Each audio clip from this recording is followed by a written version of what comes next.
So what we have to do is find a system Yeah. that can flex to how somebody is working enough that it doesn't just present you at the end of every month with some data screen that you have to fill in that's sort of completely sort of disconnected from the work you've been doing and you have to go back through.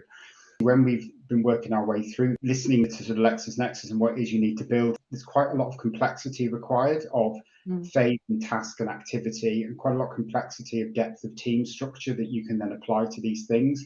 Then how do you have tasks as distinct from workflows, and how do you sometimes can bring a robot in but don't bring it in for other areas? And if you almost go back to them and say we kind of want people to be able to do what they want in the system, it creates quite a challenging tech advantage. We want enough control that we don't have everybody doing everything in their own way, otherwise you end up with chaos.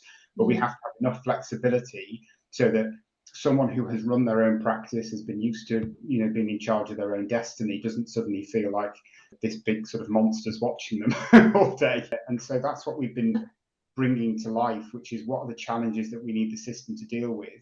But I think what the key piece, and where we've given great access into our sort of partners and fee earners, is that user experience. You can have all the functionality in the world, but if the user experience doesn't sit right, none of that functionality will really see the light of day. Indeed, it could even be rejected. So that's what we've been working on.